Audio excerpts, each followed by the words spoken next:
Presents দেশ বিদেশ। নমস্কার, দেশ বিদেশ পরিক্রমায় সবাইকে স্বাগত জানাচ্ছি। সঙ্গে রয়েছে আমি সিদ্ধার্থ। প্রথমে দেখে নেব টপ পয়েন্টস।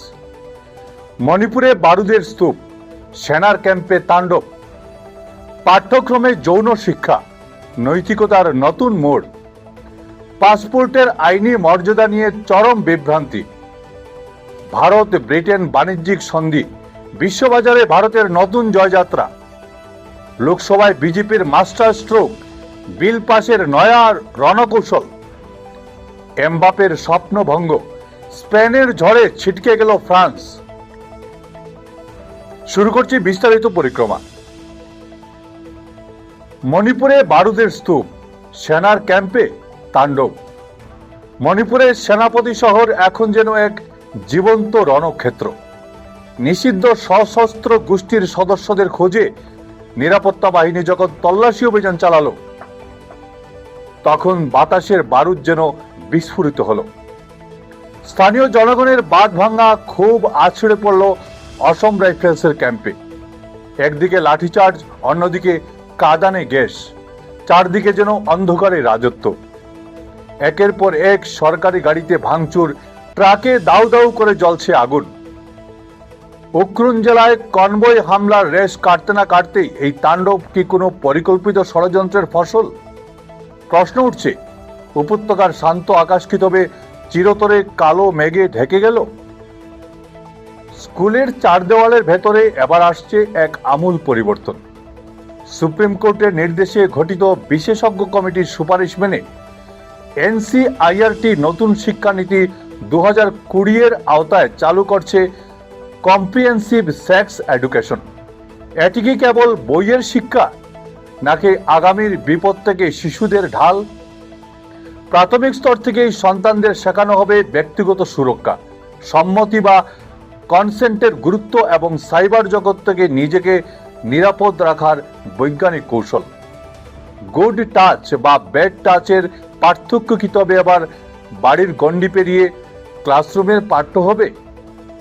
যুগের প্রয়োজনে এই সাহসী পদক্ষেপ কতটা কার্যকর হবে সেটাই এখন বড় প্রশ্ন। পাসপোর্ট মানে আপনি ভারতের বৈধ নাগরিক? বিদেশ মন্ত্রকের সাম্প্রতিক এক বিবৃতিতে যেন নতুন করে বিতর্ক উস্কে উঠেছে। মন্ত্রকের স্পষ্ট বক্তব্য, পাসপোর্ট কেবল বিদেশ ভ্রমণের এক আন্তর্জাতিক ছাড়পত্র, নাগরিকত্বের চূড়ান্ত কোনো দলিল নয়। তাহলে একজন মানুষের নাগরিকত্বের আসল প্রমাণপত্র কোনটি? ভোটার তালিকা নাকি অন্য কোনো সরকারি নথি? বছরের পর বছর ধরে পাসপোর্টকে যে নথির মর্যাদা দেওয়া হয়েছে, সরকারের এই নতুন অবস্থানে সাধারণ মানুষের মধ্যে তৈরি হয়েছে তীব্র ধোঁয়াশা। নাগরিকত্বের এই গোলক ধাঁধায় সাধারণ মানুষ কি শেষ পর্যন্ত দিশা পাবেন? ভারত ও ব্রিটেনের দ্বিপাক্ষিক বাণিজ্যে যেন এক নতুন দিগন্তের সূচনা হলো। সমন্বিত অর্থনৈতিক ও বাণিজ্যিক চুক্তির হাত ধরে $100 বিলিয়ন লক্ষ্যমাত্রার দিকে ছুটছে দুই দেশ। ভারতের তৈরি বস্ত্র, চামড়াজাত পণ্য, গয়না এবং ইঞ্জিনিয়ারিং সরঞ্জামের জন্য এখন খোলা ব্রিটিশ বাজারের দরজা। প্রায় 99% পণ্যই এখন শুল্কমুক্ত। অন্যদিকে ভারতে নামছে ব্রিটিশ, স্কচ এবং বিলাসবহুল গাড়ির দাম। বিশ্ব অর্থনীতির বাজারে ভারত কি এবার পরাশক্তি হওয়ার পথে? এই বাণিজ্যিক চুক্তি কেবল অর্থনীতি নয়, বরং বিশ্বমঞ্চে ভারতের সক্ষমতাকে নতুন করে প্রমাণ করল।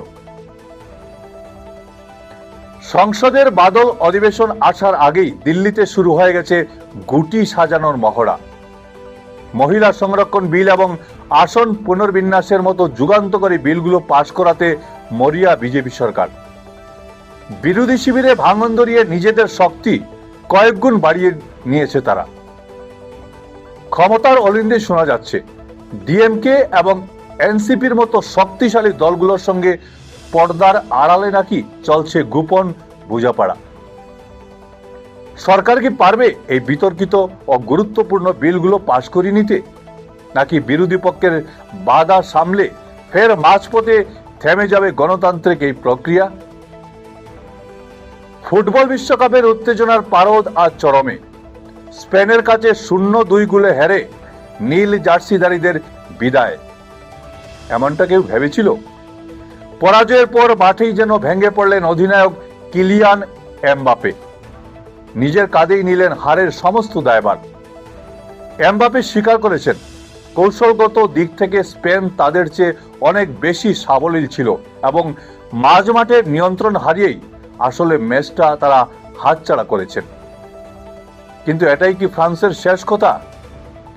কোচ দিদিয়ের দেশর বর্ণাঢ্য বিদায়কে সম্মানজনক করতে তৃতীয় স্থানের ম্যাচটি কি পারবে তাদের হারানো গৌরব ফিরিয়ে আনতে?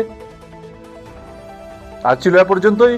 প্রতিদিন বেলা 2টোয় দেখতে ভুলবেন না ঈশান বাংলা দেশ বিদেশ পরিক্রমা। ভিডিও সম্পাদনায় আমার সঙ্গে ছিলেন বঙ্কিম সোনার। নমস্কার।